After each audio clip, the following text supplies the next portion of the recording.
What if I told you that houses didn't become expensive because they suddenly got better, but because money became easy, not smarter, not more productive, just easier. And when money feels easy, people stop asking dangerous questions. Imagine money is everywhere. Interest rates are low.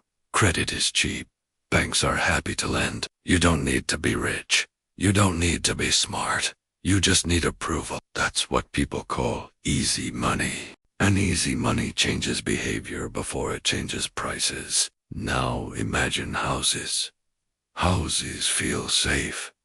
Houses feel real. You can touch them, live in them, rent them. So when money gets easy, people don't ask, is this worth the price? They ask, how much can I borrow?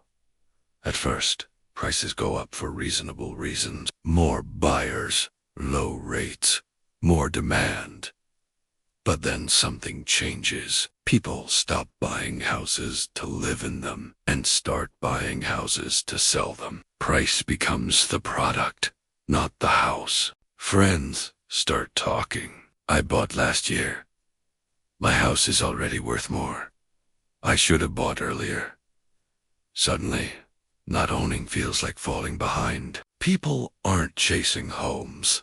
They're chasing the fear of missing out. If this already feels familiar, pause for a second. Subscribe now. This channel exists to help you see the cycle before it traps you. This phrase spreads like a virus. Real estate always goes up. Not because it's true, but because it feels true. Prices went up yesterday, so they must go up tomorrow. That belief becomes fuel. Now, banks step in. They don't ask, can you afford this house? They ask, how much can you borrow? Low down payments, long mortgages, adjustable rates. Suddenly, people buy houses they could never afford with real money. Let's simplify.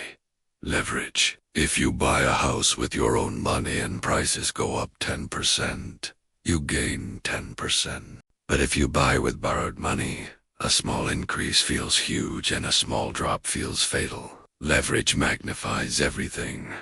Prices rise a little and buyers feel smart, so they borrow more, which pushes prices higher, which makes them feel even smarter.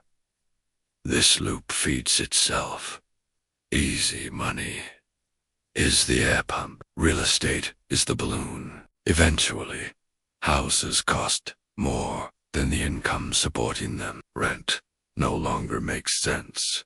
Cash flow disappears, but buying continues. Why? Because people aren't thinking about living. They're thinking about selling. Here's the thing. The market doesn't need to crash. It just needs to wobble. Rates rise a little. Credit tightens. Payments increase. That's enough. People who borrowed heavily panic first. They can't refinance. They can't hold. Banks don't wait. They demand payment. So houses hit the market fast. Prices drop, which forces more selling, which pushes prices lower, which forces even more selling. The same loop that pushed prices up now drags them down. Some people win. Early buyers who sold early. Cash buyers. People who waited. But most people lose. Those who bought late. Those who borrowed too much. Those who believed price meant value. Here are the red flags. Everyone getting rich easily. Heavy borrowing. This time is different. Prices disconnected from income.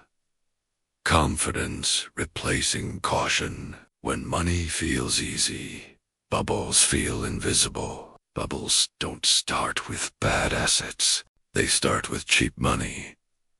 Real estate didn't change. People did.